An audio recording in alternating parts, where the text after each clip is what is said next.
Welcome back to Beyond the Page.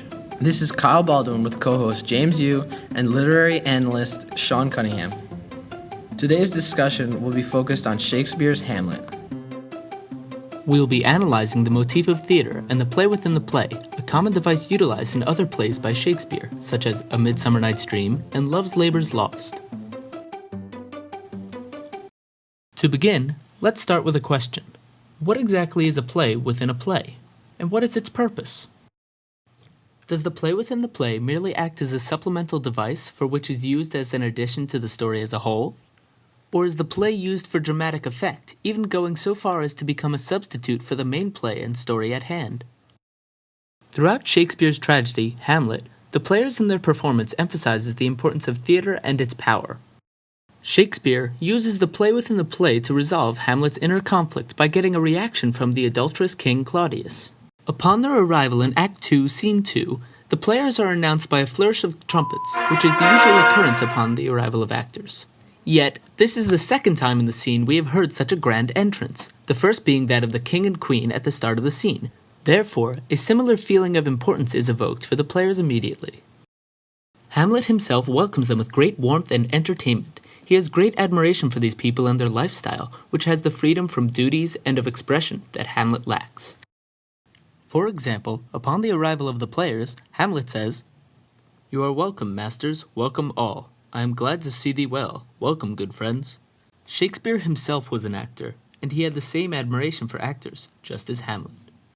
Through the players, we see him explore role-play and wordplay in a way in which he himself cannot.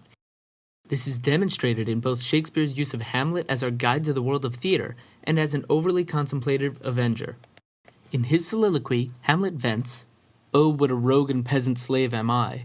Is it not monstrous that this player here, but in a fiction, in a dream of passion, could force his soul so to his own conceit, that from her working all his visage waned, tears in his eyes, distraction in his aspect, a broken voice, and his whole function suiting, with forms to his conceit, and all for nothing." Already in Act 2, Scene 2, we see that Hamlet is conceiving plans in deception, as he warns of his contrived madness. "I am but mad north-northwest. When the wind is southerly, I know a hawk from a handsaw." And so we see that he is already taking on some of the wiles of a player in order to conceal his true ideas, posing as a madman.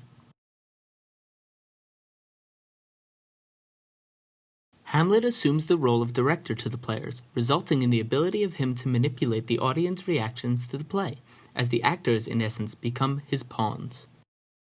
He plans this specifically in order to catch the conscience of the king. In Act 3, Scene 2, Hamlet says to Claudius, "The mousetrap, marry how?" Tropically, this play is the image of a murder done in Vienna. The play within the play is a striking reflection of the disorder within Elsinore. It is a play about kings and queens, and with it Hamlet intends to provoke Claudius into some confession or evidence of his guilt. Claudius's reaction is a telltale sign that he has committed the murder that the ghost of King Hamlet has accused him of. Hamlet yells, "He poisons him in the garden for his estate. His name's Gonzago. The story is extant and written in very choice Italian. You shall see anon how the murderer gets the love of Gonzago's wife." Then Claudius screams, "Give me some light, away!" as he runs out of the theater. The players and their play serve to underline the analysis of theater and its power in Hamlet, and function to make objective comparisons to the real characters in the play. Their performance successfully provokes the actions and thoughts in the reflections of what is past and what is to come regarding the murders of the late King Hamlet and the inevitable murder of Claudius. Shakespeare sees theater as a concept that needs to be continued on forever, passed down from generation to generation. In the final scene of Hamlet, Horatio exclaims, "Of that I shall also have cause to speak, and from his mouth whose voice will draw on more. But let this same be presently performed, even when men's minds are wild, lest more mischance on plots and errors happen." Horatio says that he will live on if only to tell the story of Hamlet, so that future generations don't make the same mistakes.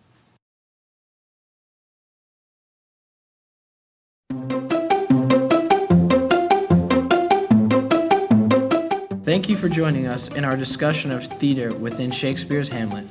Join us next time when we discuss the use of colloquial prose in Taming of the Shrew.